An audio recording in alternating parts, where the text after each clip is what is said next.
అందరికీ నమస్కారం. హిందూ లైబ్రరీకి స్వాగతం. సుందరకాండ అనగానే హనుమంతుల వారే ముందుగా గుర్తొస్తారు.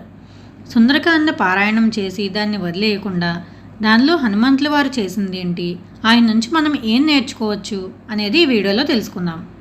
రామలక్ష్మణులు హనుమను తొలిసారి కలిసినప్పుడే ఎలాంటి అభిప్రాయం ఏర్పడిందో ఇప్పుడు తెలుసుకుందాం. రామలక్ష్మణులు ఋషిముఖ పర్వతం వైపు వస్తున్నప్పుడు సుగ్రీవుడు వారిని చూసి వాలి పంపిన మనుషులు అనుకుని భయపడతాడు. అప్పుడు హనుమంతుడు ధైర్యం చెప్పి వాళ్ళెవరో తెలుసుకోవడానికి వెళ్తారు. అప్పుడు వారిని చూసి హనుమంతుడు, మీరు మునికుమారుల్లా ఉన్నారు, కానీ మీ చేతిలో ధనుర్బాణాలున్నాయి. అద్భుతమైన తేజస్సుతో భూమండలాన్నంతా పాలించగలిగిన సమర్థుల్లా ఉన్నారు. మీరెవరు, మీ గురించి మాకు తెలియజేయండి అని అడుగుతారు. అలాగే, నా పేరు హనుమంతుడు, వానర రాజైన సుగ్రీవుడు మా ప్రభువు అని చెప్తారు. ఆ మాటలు విన్న రాముడు, లక్ష్మణ, మనం ఎవరి కోసమైతే వెతుకుతున్నామో ఆ సుగ్రీవుని మంత్రే మన దగ్గరికి వచ్చాడు. ఈ వానరుని మాటలు చూస్తుంటే మంచి స్నేహశిలిలా కనిపిస్తున్నాడు. 4 వేదాలు వ్యాకరణ శాస్త్రం చదివినవాడులా ఉన్నాడు. ఎక్కడా ఒక అపస్వరం లేకుండా మాట్లాడాడు. ఇతని మాటలు వింటూ ఉంటే ఇంకా వినాలని అనిపిస్తుంది. మరీ బిగ్గరగా కాకుండా మంద్రంగా కాకుండా మధ్యస్వరంలో మాట్లాడుతున్నాడు. ఇలాంటి మాటలకు కత్తి ఎత్తిన శత్రువు మనసు కూడా మారిపోతుంది. ఇలాంటి దూత ఎవరి దగ్గర ఉంటాడో అతని కార్యాలు తప్పకుండా నెరవేరుతాయి అంటూ రాముల వారు హనుమంతుణ్ణి పొగిడారు. ఈ సంఘటన ద్వారా మనం హనుమంతుల నుంచి మాట్లాడడం ఎలా అనేది నేర్చుకోవాలి. సౌమ్యంగా అవతలి వారిని ఇబ్బంది పెట్టకుండా ఆ కార్యం నెరవేరాలంటే లౌక్యంగా ఎలా మాట్లాడాలన్నది ఇక్కడ మనం తెలుసుకోవాలి. మనం మాట్లాడే విధానం కావచ్చు, స్వరం కావచ్చు, మన హావభావాలు కావచ్చు, అవి ఎదుటివారిపైన చాలా ప్రభావం చూపిస్తాయి. మన మీద ఒక అభిప్రాయం ఏర్పడడానికి అవే కారణం. కాబట్టి ఆచితూచి మాట్లాడాలి. తర్వాత రామలక్ష్మణుల గురించి పూర్తిగా తెలుసుకున్న తర్వాత హనుమంతుడు వారిని సుగ్రీవుని దగ్గరకు తీసుకువెళ్తాడు. వాళ్ళిద్దరూ మంచి మిత్రులవుతారు. సుగ్రీవునికి ఇచ్చిన మాట ప్రకారం వాలిని చంపి అతని భార్యతో పాటు రాజ్యాన్ని కూడా అప్పగిస్తాడు శ్రీరాముడు. దానికి ప్రతిగా సీతాన్వేషణ కోసం తన దగ్గర ఉన్న వానరులందరినీ కూడా పిలిపిస్తాడు సుగ్రీవుడు. వాళ్లను 4 భాగాలుగా విభజించి 4 దిక్కులకు పంపిస్తాడు. అలా దక్షిణ దిక్కుకు బయలుదేరుతున్న హనుమను చూసి సుగ్రీవుడు, దేహబలం బుద్ధిబలంతో పాటు ధర్మనిరతి కార్యదక్షత కలిగినవాడివి కాబట్టి ఈ కార్యం సాధించడానికి నీవే సమర్థుడివి అని అన్నారు. ఆ మాటలు విన్న రామునికి కూడా హనుమంతునిపై నమ్మకం కలిగి తన వేలి ఉంగరాన్ని తీసి సీతను చూసినప్పుడు ఈ ఉంగరాన్ని ఇమ్మని చెప్పిస్తారు. ఎన్నో వేల మంది సీతాన్వేషణ కోసం బయలుదేరినప్పటికీ కూడా ఉంగరం హనుమంతునికే ఇవ్వడం వెనకాల కారణం ఏంటి? అతను తనకు అప్పగించిన పనిని ఎంత కష్టమైనా సరే పూర్తి చేస్తాడనే నమ్మకం ఉంది కాబట్టే రాముడు సుగ్రీవుడు కూడా హనుమంతుడిని నమ్మారు. అలా దక్షిణ దిక్కుకు వెళ్ళిన వాళ్ళు సంపత్తి ద్వారా సీతమ్మ లంకలో ఉందని తెలుసుకుంటారు. సముద్రం ఎవరు దాటగలరు అనే ప్రశ్న వచ్చినప్పుడు జాంబవంతుడి ప్రోత్సాహంతో హనుమంతుడు దానికి సిద్ధమవుతాడు. ముందుగా దేవతలు, దిక్పాలకులు అందరికీ కూడా నమస్కరించి అతను సముద్రాన్ని లంఘిస్తాడు. అతనికి ఎంత శక్తి ఉన్నా కూడా ముందుగా దైవాన్ని పూజించడం అనేది అతని వినయానికి సంకేతం. అలాగే మనం కూడా మనకి ఎంత శక్తి ఉన్నా, ఎంత ప్రతిభ ఉన్నా కూడా మనకు అదంతా ఇచ్చింది దేవుడే కాబట్టి ముందుగా దేవుణ్ణి ప్రార్థించి అతనికి కృతజ్ఞత చెప్పుకునే అప్పుడు పనిని మొదలుపెట్టుకోవాలి. అలా సముద్ర లంఘనం చేసిన హనుమంతుడికి మొదటిగా ఎదురైన అవరోధం మైనాక పర్వతం. బంగారు శిఖరాలతో కూడిన మైనాక పర్వతం సముద్రం నుంచి బయటకు వచ్చింది. హనుమంతుడి దగ్గరకు రాగానే మైనాకుడు మానవ రూపం ధరించి, నువ్వు రామకార్యార్థమై వెళ్తున్నావని నాకు తెలుసు, అందుకే నీకు విశ్రాంతి ఇవ్వడానికి సముద్రుని కోరిక మేరకు నేను పైకొచ్చాను. నా ఆతిథ్యం స్వీకరించి కొద్దిసేపు విశ్రాంతి తీసుకుని అప్పుడు వెళ్ళు అని చెప్పాడు. బంగారు శిఖరాలతో కూడిన పర్వతాన్ని చూసినా కూడా హనుమంతుడు ఏమాత్రం చలించకుండా, నేనిప్పుడు రామకార్యం కోసం వెళ్తున్నాను, నేనిప్పుడు ఆగలేను అని చెప్పి, నిన్ను తాకి వెళ్తాను, దాన్నే ఆతిథ్యం అని భావించు అని చెప్పి మైనాక పర్వతాన్ని తాకి ముందుకు సాగిపోయాడు. అతని కార్యదీక్షను చూసి సముద్రుడు, ఇంద్రుడు, మైనాకుడు కూడా ఆశ్చర్యపోయారు. దీన్ని బట్టి మనం తెలుసుకోవాల్సింది ఏంటంటే, మనం ఏదైనా పనిని తలపెట్టినప్పుడు మధ్యలో వచ్చే ఆకర్షణలకు లొంగకుండా పని మీదనే దృష్టి పెట్టాలి. అప్పుడే మనం ఆ పనిలో విజయం సాధించగలం. ఇంతలో దేవతలు, గంధర్వులు హనుమంతుడు ఈ కార్యాన్ని ఎంతవరకు నెరవేర్చగలడు పరీక్షిద్దామని నాగమాత అయిన సురసను పంపిస్తారు. ఆమె ఒక రాక్షస రూపంలో నీటిలో అడ్డంగా నిలబడుతుంది. పెద్ద నోరు తెరిచి, ఈరోజు నువ్వు నాకు ఆహారం అయ్యావు అని అంటుంది. దానికి హనుమంతుడు, నేను రామకార్యార్థమై వెళ్తున్నాను, నన్ను విడిచిపెట్టు అంటాడు. కానీ నాకు బ్రహ్మవరం ఉంది, ఇలా వెళ్ళేవాళ్ళు ఎవరైనా తప్పకుండా నా నోట్లోకి ప్రవేశించవలసిందే అంటుంది. అయితే నీ నోరు తెరువు అంటాడు. ఆమె నోరు తెరిచే కొద్దీ హనుమంతుడు శరీరం పెంచుతూ ఉంటాడు. అలా సురస పెద్ద నోరు తెరవగానే హనుమంతుడు చిన్నగా బొటనవేలు పరిమాణంలోకి మారి ఆమె నోటిలోకి ప్రవేశించి వెంటనే బయటకు వచ్చేస్తాడు. అప్పుడు నమస్కరించి, అమ్మ, నువ్వు అనుకున్న కార్యం నెరవేరింది కదా, నీ నోట్లోకి ప్రవేశించాను కాబట్టి నన్ను ముందుకు వెళ్ళనివ్వు అంటాడు.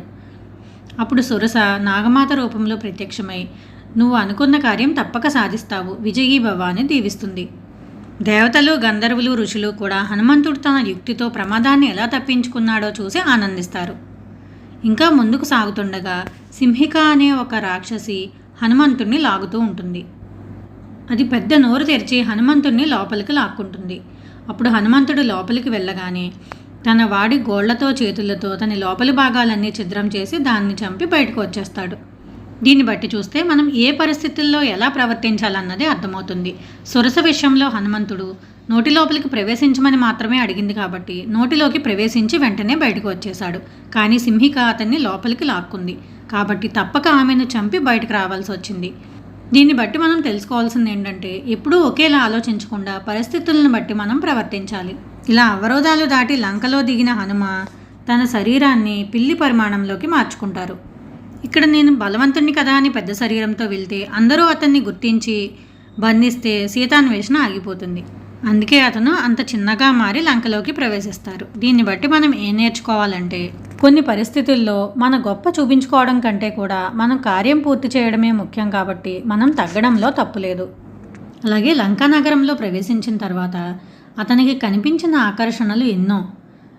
రుచికరమైన ఆహార పదార్థాలు, మదిర, సుందరమైన వనాలు, అద్భుతమైన భవనాలు, పుష్పక విమానం, ఇలా ఎన్నో కనిపించాయి. కానీ వేటివైపు ఆకర్షితుడవ్వకుండా తన పని మీదే మనసు లగ్నం చేసి సీతమ్మ కోసం అన్వేషించారు హనుమ. అలా లంకలోని ఉద్యానవనాలు, భవనాలు అన్నీ వెతికిన తర్వాత కూడా సీతమ్మ కనిపించకపోవడంతో నిరాశకు గురైన హనుమ చాలా దుఃఖించి అంతలోనే తనను తాను సంభాళించుకుని, ఇంత నిర్వేదం పనికిరాదు, మానవుడు తాను ఏమీ చేయలేను అనుకుంటే ఏమీ చేయలేడు, చేయగలను అనుకుంటే ఏదైనా చేయగలడు అని అనుకుని అతనిలో పుట్టిన వైరాగ్యాన్ని నాశనం చేసి రెట్టించిన ఉత్సాహంతో సీతాన్వేషణ కోసం బయలుదేరతాడు. మనం ఒక పనిని మొదలు పెడతాం కదా, అది కష్టంగా అనిపించినప్పుడు ఇక నా వల్ల కాదు, నేను దీన్ని చేయలేను అనుకుని వదిలేస్తూ ఉంటాం. అలాంటి భావన వచ్చినప్పుడు మనల్ని మనమే ఉత్సాహపరుచుకుంటూ ఉండాలి. నేను ఈ పని చేయగలను, ప్రయత్నిస్తే సాధ్యం కానిది ఏదీ లేదు అనుకుని మనల్ని మనమే మోటివేట్ చేసుకుంటూ ఆ పనిని పూర్తి చేయవచ్చు అన్నమాట. ఇక్కడ హనుమ నుంచి మనం దాన్నే నేర్చుకోవాలి. అలాగే ఇప్పటి వరకు తన స్వశక్తిని నమ్ముకుని సీతమ్మను వెతికిన హనుమ, నమోస్తు రామాయ సలక్ష్మణాయ దేవ్యై చ తస్యై జనకాత్మజాయై నమోస్తు రుద్రేంద్ర యమానిలేభ్యో నమోస్తు చంద్రార్క మరుద్గణేభ్య అంటూ దేవతలందరినీ ప్రార్థిస్తారు. అంటే ఇక్కడ మానవ ప్రయత్నంతో పాటు దేవతానుగ్రహం కూడా కావాలి మన కార్యం పూర్తి కావడానికి.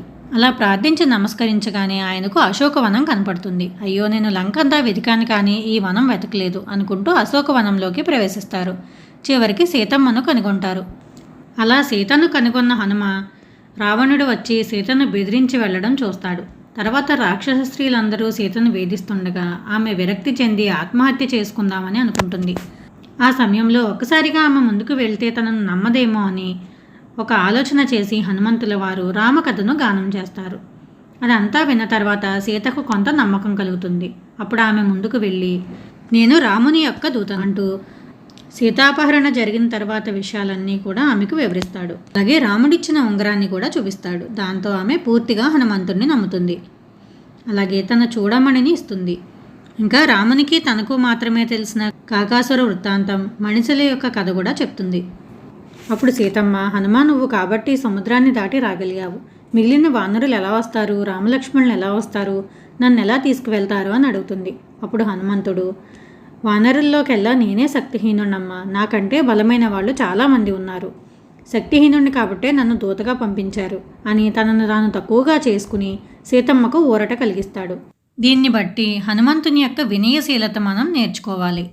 ఇలా హనుమంతుల వారు సీతమ్మ తల్లికి అనేక విధాలుగా ధైర్యం చెప్పిన తర్వాత ఆమె ఇలా అంటుంది, త్వమస్మిన్ కార్య నిర్యోగే ప్రమాణం హరిసత్తమ హనుమాన్యత్న మాస్తాయ దుఃఖ క్షయకరో భవ. ఈ పని చేయడంలో తగినవాడవు నువ్వే, అందుకే సరైన ప్రయత్నం చేసి నువ్వే నా యొక్క దుఃఖాన్ని పోగొట్టు హనుమ అని సీతమ్మ అంది. దీని ద్వారా సీతమ్మ హనుమంతుణ్ణి ఎంతగా నమ్మిందో మనకు తెలుస్తోంది. సాక్షాత్తు సీతమ్మే హనుమ గురించి చెప్పిన ఈ శ్లోకాన్ని మంత్రంగా భావిస్తారు. ఏదైనా కార్యం జరగాలంటే దీన్ని పఠిస్తారు. హనుమకు అప్పగించిన కార్యం పూర్తయింది. సీతమ్మ దొరికింది. కానీ తొందరలోనే ఈ రాక్షసులతో యుద్ధం జరగబోతోంది. కాబట్టి వీళ్ళ బలం ఎంతో, వీరిలో వీరులెవరో, వీళ్ళ యుద్ధ వ్యూహాలు ఎలాంటివి, ఇవన్నీ కూడా తెలుసుకోవాలి. అవన్నీ తెలియాలంటే ఏదో ఒక గొడవ సృష్టించి నా పరాక్రమం వీళ్ళకి చూపించాలి. ఆ విధంగా రావణుణ్ణి కూడా కలవచ్చు అని అనుకున్నాడు. అప్పుడు తన ఎదురుగా అందంగా కనిపిస్తున్న ఉద్యానవనాన్ని నాశనం చేశాడు. భవనాల్ని పడగొట్టాడు. ఇవన్నీ చేయడంతో వాళ్ళందరూ వెళ్ళి రావణుడితో చెప్పారు. రావణుడు తన సైన్యాన్ని పంపించాడు. అప్పుడు అతను మకర తోరణం పైకి ఎక్కి పెద్దగా తానెవరో చెప్పుకొచ్చాడు. తాను సుగ్రీవుని మంత్రినని, రాముని తరపున వచ్చానని, రావణుణ్ణి ఓడించి సీతను తీసుకెళ్ళిపోతానని గట్టిగా అరిచి చెప్పాడు. చూసారా, ఇప్పటి వరకు ఎంత నిశ్శబ్దంగా తన పని పూర్తి చేశాడో, ఇప్పుడు అంత బాహాటంగా తన ఉనికిని ప్రదర్శించాడు. కాబట్టి మనం ఒక పని చేసేటప్పుడు ఎప్పుడు మనం ఉనికిని ప్రదర్శించాలో అప్పుడే ప్రదర్శించాలి. అక్కడ ఉన్న కాపలా వాళ్ళందరినీ సంహరించడంతో రావణుడు తన మంత్రిపుత్రులను, సైన్యాధిపతుల్ని, తన కుమారుడైన అక్షకుమారుని కూడా పంపించాడు. కానీ హనుమంతుడు వాళ్ళందరినీ చంపేయడంతో చివరికి ఇంద్రజిత్తు వస్తాడు. ఇంద్రజిత్తుతో కూడా హోరాహోరే పోరాటం జరిగిన తర్వాత బ్రహ్మాస్త్రం ప్రయోగించడంతో బ్రహ్మాస్త్రం అతని మీద పనిచేయదు. అయినా కూడా బ్రహ్మదేవునికి గౌరవం ఇచ్చి దానికి కట్టుబడతాడు. అలా కట్టుబడితేనే అతన్ని రావణుడి వద్దకు తీసుకువెళ్తారు. అందుకే దానికి కట్టుబడినట్టుగా నటిస్తాడనమాట.